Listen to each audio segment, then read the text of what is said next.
Assalamualaikum warahmatullahi wabarakatuh.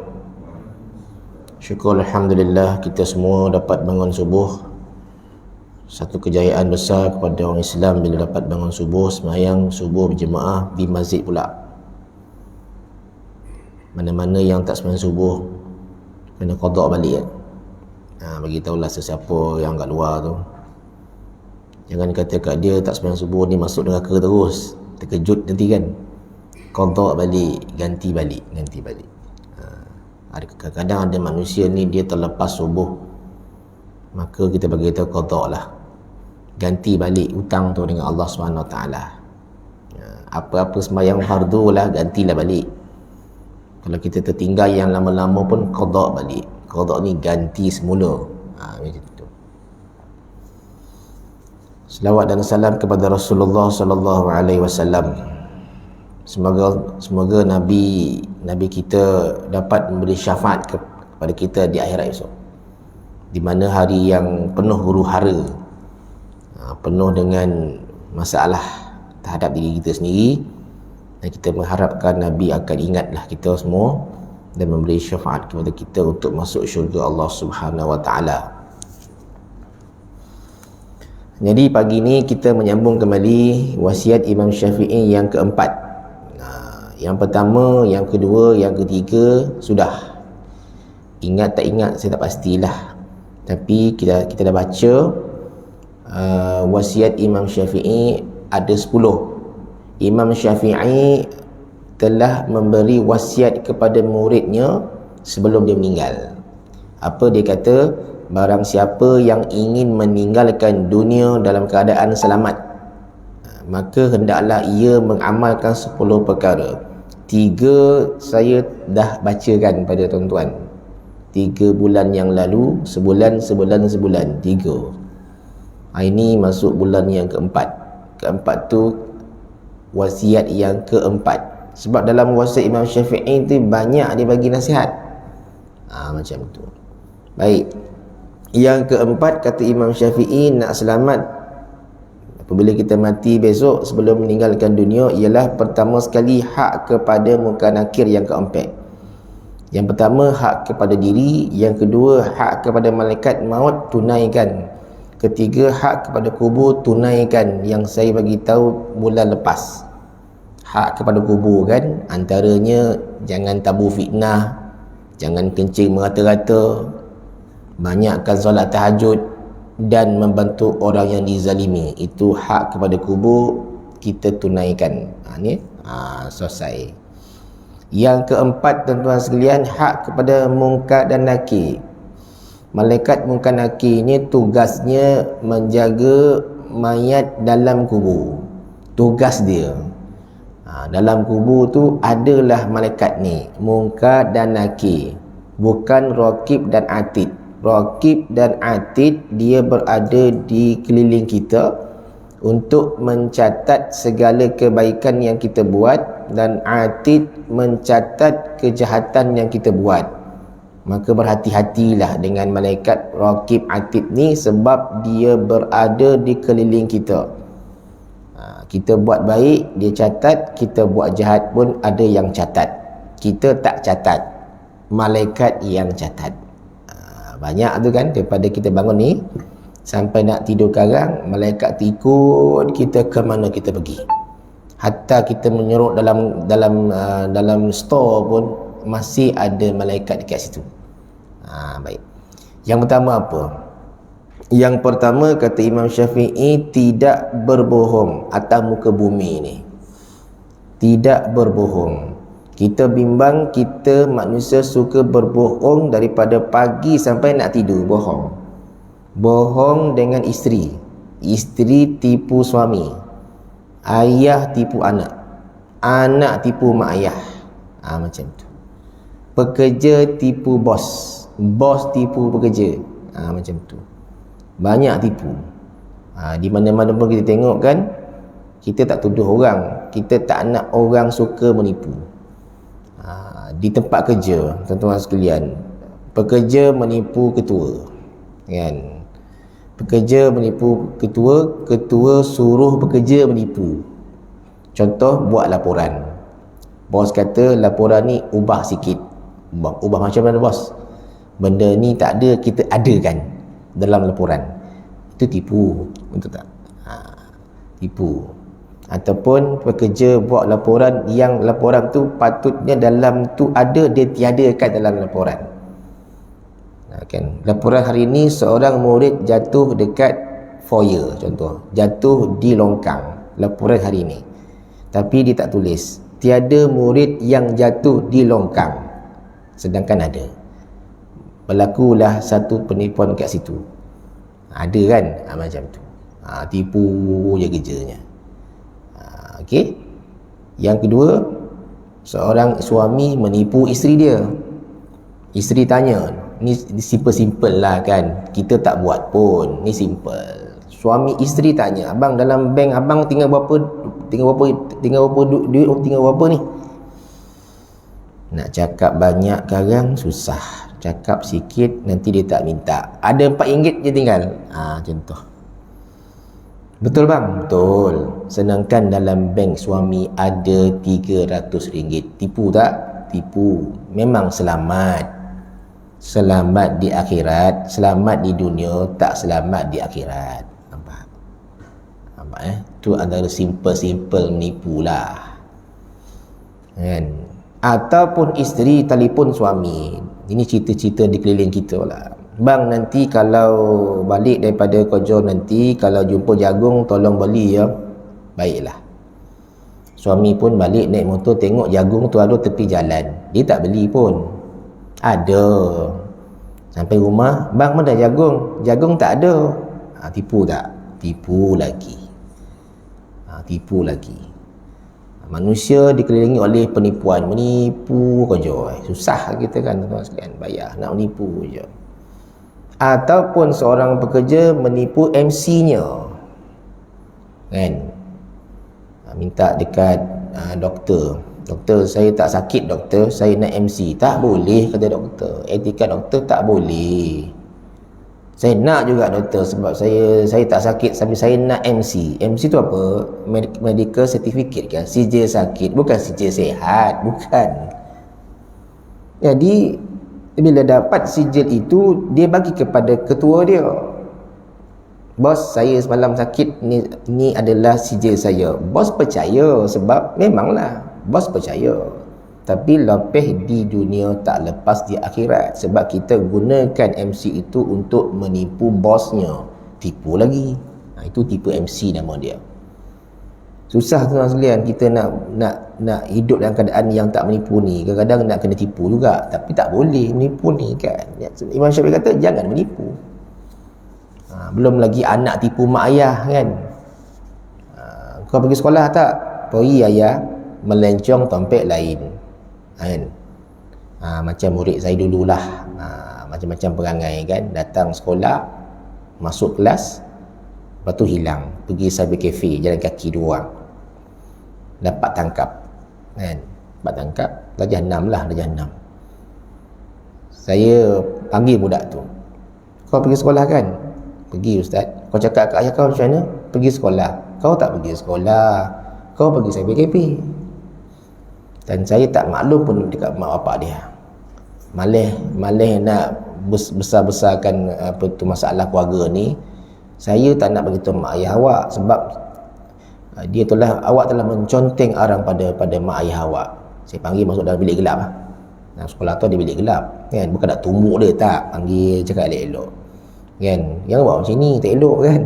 Saya sengaja tak nak beritahu mak atau ayah awak supaya nak bagi tahu ayah awak ni, mak ayah awak baik, cuma awak buat perangai, dia tak ubah. Jangan lagi datang sekolah kemudian keluar balik. Dia keluar ikut pintu belakang lah, pergi cyber cafe, orang nampak tangkap, hantar sekolah balik. Ini buat kerja yang penyebab mak ayah sedih lah kan. Kita boleh je cakapkan mak ayah anak encik jahat, anak encik tak bagus, boleh je. Tapi kita bagi peluang kat dia, berubahlah. Sampai 3 kali tak berubah, baru kita panggil mak ayah dia datang sekolah. Kau tengok, kau datang sekolah bagus, kau keluar balik sekolah panggil mak ayah, seolah-olah kau menconteng arang pada muka mak ayah kau. Ya, Itulah nipu mak ayah. Sekolah. Tapi pergi sekolah, pergi ponteng masuk tandas 1 jam 4 jam tak masuk kelas. Ada juga nipu. Kau buat kerja sekolah, buat. Kelas masuk kelas, tak masuk kelas. Tak masuk. Kan? Inilah sikap budak. Tapi kita tak maklumlah anak kepada mak ayah ni tak baik. Kita bagi peluang berubah. Kita tak nak supaya anak ni di sekolah dia tak baik. Kadang-kadang rumah dia baik, kadang-kadang kat rumah dia okey, dekat sekolah dia tak okey, kan? Kita bagi peluang lah. Kalau ikut hati nak lompang je kan. Tapi tak, kita tak nak macam tu kan. Kita nak didik budak-budak ni supaya berakhlak mulia. Menipu je kan. Siap kerja? Siap. Baik. Buat kerja sendiri? Buat. Tapi dia menipu kawan dia matematik kan. Tiru pagi-pagi. Siap. Buat sendiri? Buat sendiri. Tapi tipu sebab tiru kawan sebelah. Pagi-pagi tu buat matematik. Buat apa tu? Buat homework tak siap tu. Buat apa tu? Tiru kawan. Tipu lagi. Mana ada orang tak menipu sekarang ni? Tipu saja. Tetapi ada tipu yang dibenarkan oleh syarak. Bukan tipu sunat. Bukan bohong sunat. Ingat jangan sebut bohong sunat ni, tak boleh kan. Kadang-kadang orang kata bohong sunat ustaz, tak apa. Bukan bohong sunat. Bohong yang dibenarkan syarak. Pertama, mendamaikan orang yang bergaduh. Mendamaikan orang yang bergaduh sampai nak berbunuh-bunuh, kan. Contoh tuan-tuan sekalian, seorang manusia ni dia dikejar oleh alung, contoh kan. Alung kejar dia sampai orang ni masuk rumah kita. Rumah kita kenapa ni? Alung kejar lah, kenapa? Hutang tak bayar. Alung nak bunuh aku kalau aku tak bayar. Dahsyat kan? Dahsyat Jadi alung ni contoh kan. Contoh mendamaikan. Datang alung rumah kita. You nampak tak tu orang itu tinggi 4 kaki, muka gelap? Tak ada pun. Nak selamatkan dia daripada dibunuh oleh alung. Kalau tidak, kena bunuh kan. Nampak? Nak damaikan sekejap. Kalau kita ada ke? Bagi suruh dia keluar. Kalau tuan-tuan, kalau kita bagi tahu ada, jahanam budak tu. Memang kenalah nak mendamaikan. Damai. Bila dia pergi bagi tahu, kau lain kali kau hutang kau bayarlah. Tak cukup duit lah bang, dia tu. Yang kau pandai hutang kenapa? Cakaplah, kita bagi peluang ni. Bagi peluang. Mendamaikan orang yang bergaduh kan. Budak ni baik, kau jangan tumbuk dia. Damai. Okey. Nak bagi damai ni, kadang dia tumbuk kan. Yang kedua, dalam peperangan. Perang kita boleh tipu muslihat. Kalau kita tak tipu, masalah. Main bola boleh menipu kan. Menipu segi taktikal boleh. Itu dalam peperangan. Tak apalah, tak apa kan. Yang ketiga, supaya suami isteri berkasih sayang dengan tipunya isteri, tipunya suami. Apa dia? Ini contoh. Ini dibenarkan syarak ni. Kan? Contoh, bang, saya ni kurus ke gemuk? Kurus. Suka dia. Sedangkan dia gemuk. Suka dia nak mengeratkan kasih sayang. Tengok TV. Bang, itu artis tu Nilofa tu cantik tak? Cantik macam awak juga cantik lah. Nilofa awak cantik padahal tak cantik pun. Contoh, suka dia. Tipu kan? Suka dia. Abang punya muka macam Adi Putra lah bang. Suka suami padahal tak. Dibenarkan. Itu 3 je ada dalam hadis. Dibenarkan mendamaikan orang, boleh. Pertama, yang kedua dalam peperangan. 3, hubungan suami isteri jadi erat supaya kekal. Okey? Settle. Jadi kita semua, termasuk saya, jangan menipu. Okey, yang kedua, berkata benar. Berkata benar ni paling susah tuan-tuan sekalian. Nak cakap yang benar ni susah. Maknanya jangan kita berbohong. Cakap yang betul-betul lah. Ni yang susah ni. Bos kata, Yusri, kenapa awak tak lewat? Jalan berlubang lah bos. Dia tak ada cakap benar. Cakap benar apa? Saya bangun lewat. Betul-betul. Macam kawan saya kan, dia selalu cerita kat saya, aku banyak bagi alasan dekat bos bila aku lewat. Alasan dia termasuk akal, tapi bos terima je kan. Kenapa lewat ni cikgu? Jalan bengkok-bengkok lah cikgu. Oh, jalan tu bengkok sebab saya lewat. Tak masuk akal kan. Yang kedua, lubang banyak, tak masuk akal. Dia nampak. Jadi bos terima je. Sedangkan bangun lewat, macam budak saya juga, bila besok tak datang, hari ni datang. Suraya, kenapa awak tak datang semalam? Cakap yang benar. Saya cakap dengan dia, bangun lewat kan? Ustaz. Okey, betul, dia bangun lewat. Dia sebenarnya nak kona tu, nak bagi jawapan apa kat cikgu ni, kenapa dia tak datang semalam. Saya tahu dia nak jawab, dia nak jawab supaya kita terima jawapan dia. Bangun lewat kan? Betul. Okey, kita faham. Maknanya cakap tu teranglah. Kebanyakan ketidakhadiran itu ialah bangun lewat. Bapak kau tak kejut? Kejut, tapi saya tak bangun. Jujur. Ni jujur. Ni jujur lah. Maknanya dia tak menipu lah. Supaya elak dia menipu, kita bagi jawapannya betul. Bangun lewat kan? Betul Ustaz. Okey, tak marah pun. Subuh sembahyang? Tak Ustaz. Qada tak? Belum lagi. Qada saya kata. Macam tu je lah. Takkan nak kata tubuk pula. Cakap betul-betul. Manusia ni kan ada masa dia tak baik, ada masa dia baik. Macam kita juga. Kita ni bukan baik sangat pun. Ada masa kita tak baik, ada masa kita baik, ada masa terlebih baik pula. Macam tu lah. Habis. Baik, yang ketiga tuan-tuan sekalian, kata Imam Syafi'i, ini standard, Nabi pun bagi tahu. Kan, alim ulama pun bagi tahu. Apa dia nombor 3 tuan-tuan sekalian?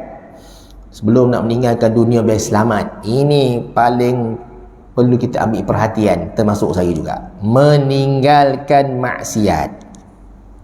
Maksiat ni ada 2. Pertama maksiat hati, yang kedua maksiat anggota badan. Antara anggota badan yang bermaksiat, saya sebutlah, antaranya mata. Yang kedua ialah mulut. Yang ketiga adalah tangan. Yang keempat adalah kaki. Itu anggota kan. Maksiat kat situ pun dah bersepah kat situ. Okey, mata paling banyak. Tuan-tuan buka televisyen. Televisyen ni bukan bermakna tak bagus. Walaupun kawan saya dulu meninggalkan televisyen, dia buang televisyen, kawan saya lah dulu.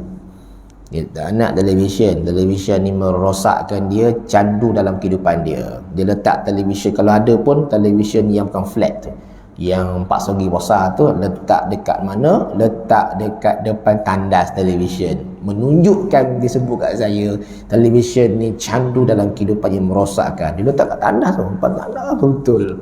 Saya kata, letak satu kursi, nak tengok kat situ. Kan?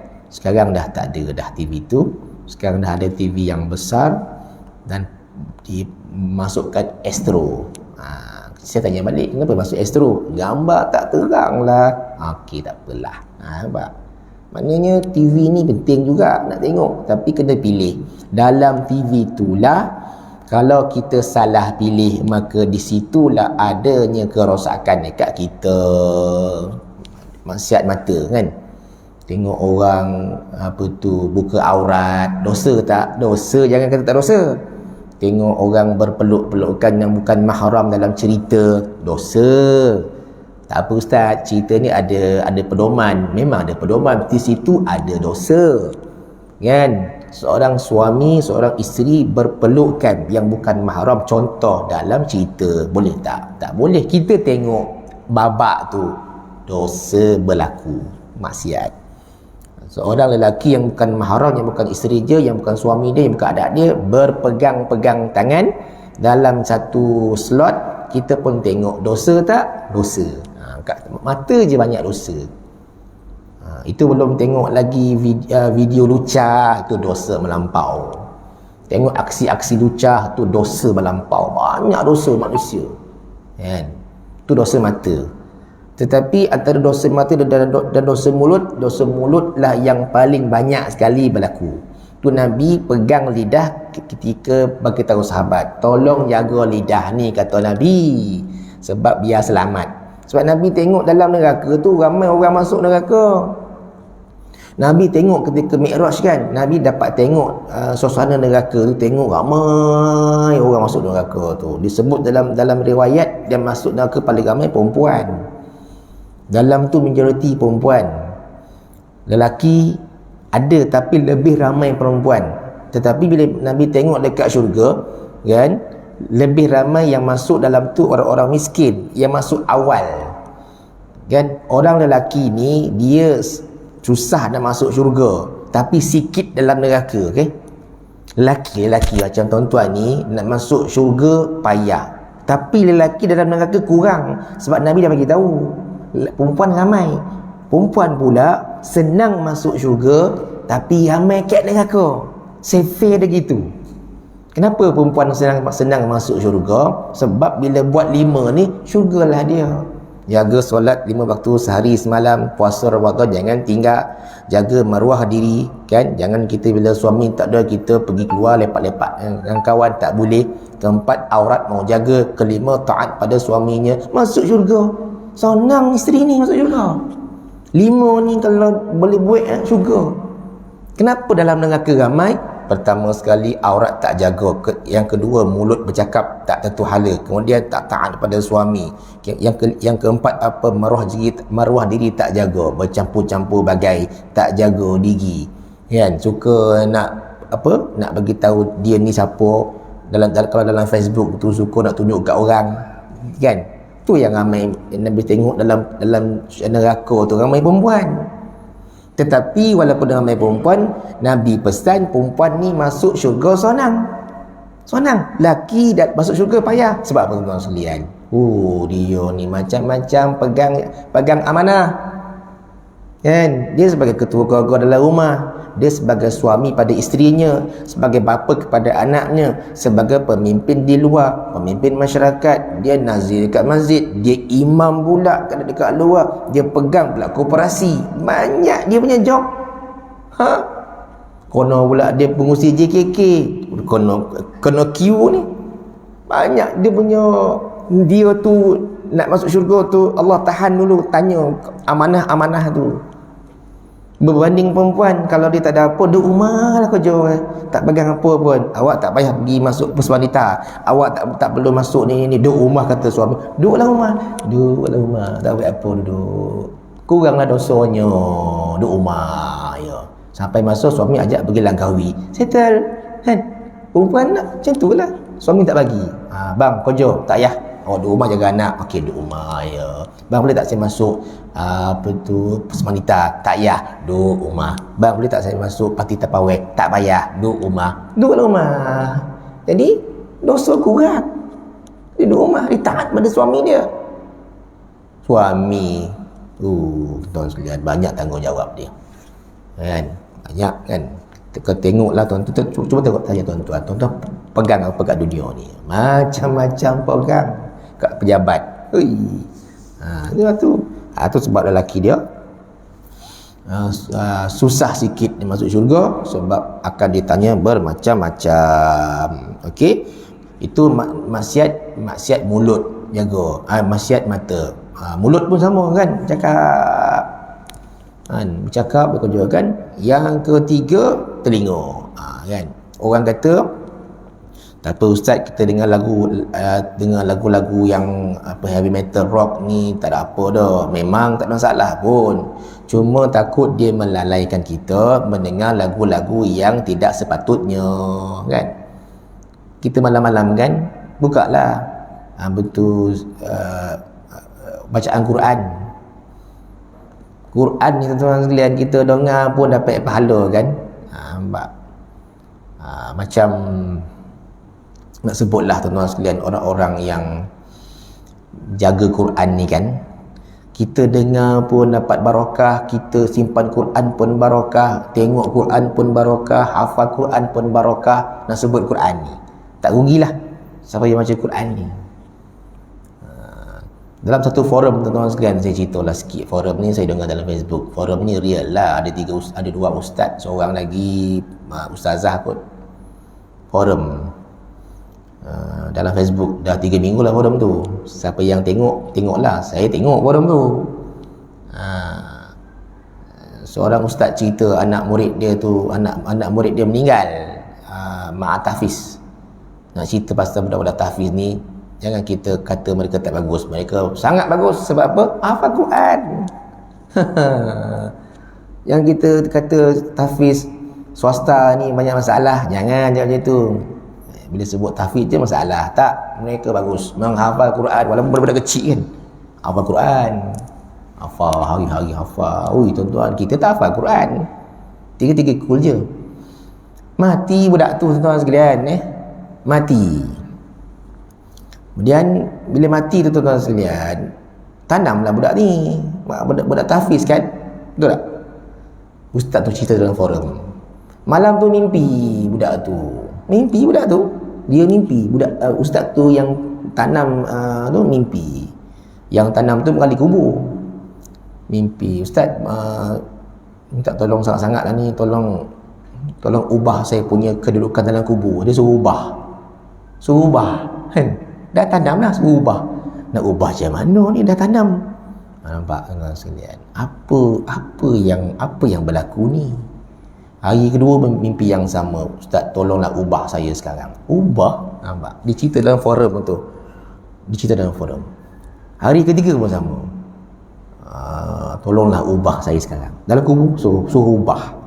Dia bangun tuan-tuan sekalian, pahala ni dia suruh ubah lah. Dah tanam nak ubah macam mana, tak nak korek kan. Nampak tuan-tuan, dia pergi tanya ustaz yang mengajar dekat tahfiz lah. Dia cerita, ustaz yang mengajar pun mimpi yang sama, anak pun mimpi yang sama lah Syekh. Budak ni suruh ubah kedudukan dalam kubur pula. Macam mana ni? Saya anggap itu mimpi, itu mainan tidur je. Tapi dah, saya mimpi dah 3 hari je. Nampak? Tuan-tuan sekalian, ustaz tu cerita dalam forum, dia kata, ingatnya ini bukan cerita Mastika tau. Ini bukan cerita dalam majalah Mastika tu. Ini cerita betul. Dia kata, saya dengar tu, apa hal ni? Nampak tuan-tuan sekalian? Jadi dalam keadaan begitu tuan-tuan sekalian, mimpi ni kadang-kadang menjadi satu benda yang perlu dia ambil kira lah kan. Tak apalah kita pergi tanya bapak dia kan, tanya ayah kan, tanya ayah dia ada, tanya ayah dia pula nak bagi pandangan. Kita jumpa ayah dia, dia kata, pakcik, kami ni nak beritahu lah, dia kata, anak pakcik ni kami mimpi dah berapa hari mimpi dia ya. Dah 3 hari mimpi dia. Mimpi apa ustaz? Kata ayah dia, mimpi itulah dia suruh ubah pula dalam kubur, datang suruh ubah pula kedudukan dia tu. Saya pun sama, kata bapak dia. Saya pun sama ustaz. Saya pun sama, dia kata. Dalam mimpi saya ni, tuan-tuan, budak meninggal, masuk mimpi, banyak orang masuk mimpi ke ayah, masuk mimpi ke ustaz yang uruskan jenazah, masuk mimpi dalam ustaz yang ajar dia. Tuan-tuan sekalian, masya-Allah kan. Macam mana nak buat ni? Tak apalah kalau gitu, kalau macam inilah keadaan dia, mari kita jumpa penggali kubur. Jumpa penggali kubur. Baik. Dia kata penggali kubur tak boleh dikorek balik apabila seseorang telah ditanam. Tak boleh. Kecuali buat laporan polis masuk mahkamah. Buatlah. Ustaz buat. Pergi laporan polis, masuk mahkamah. 3 minggu masuk mahkamah baru selesai. Apa selesainya? Selesai boleh dibenarkan korek balik. Tuan-tuan bukan budak tak boleh main korek-korek, tak boleh. Mesti ada surat polis kebenaran. Kalau kubur boleh dikorek tuan-tuan sekalian, bahaya, jangan buat pasal. Takut ada orang nak korek, ambil minyak dagu baru tahu. Bimbang kita kan. Tuan-tuan, ustaz ni kata bila sampai hari kejadian nak korek balik, mestilah ada kehadiran pejabat agama, kehadiran sesiapa yang berkenaan. Semua tengoklah, sebab pahala ni korek berdasarkan mimpi. Bukan mudah, susah benda ni. Nak tunjukkan tak tahu apa yang berlaku ni, koreklah. Bila korek balik, ustaz tengok, dia tu lah, patutlah budak ni suruh ubah. Kenapa tuan-tuan sekalian? Sebab jenazah tu yang diletak tu dia terlentang je. Faham tak? Dia tuan-tuan pergi kubur, tuan-tuan nampak macam mana tuan-tuan? Dia akan disengetkan juga kan? Ataupun di lambung kanan ke hadap kiblat tu. Yang saya tahulah kan. Kadang saya pergi kubur tu macam tu. Tapi dia terlentang macam tu je. Terlentang. Oh lah.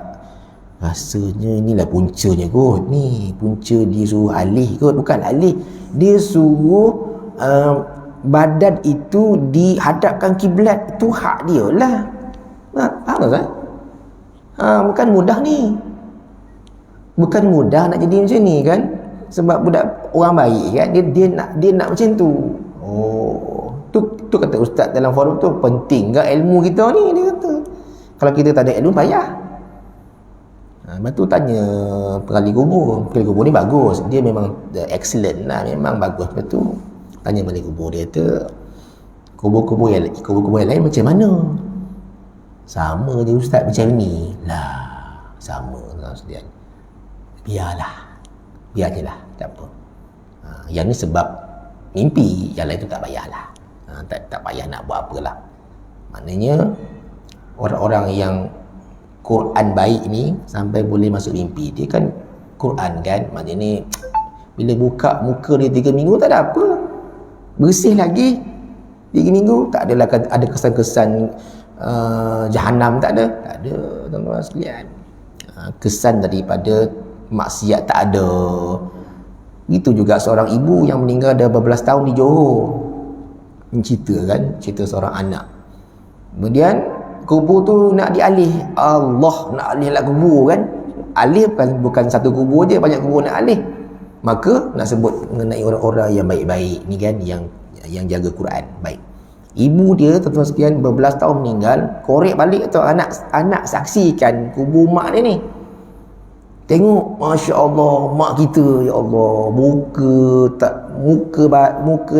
tak hancur, badan tak hancur, kekal sama, mula tanam sampai nak dibongkar balik.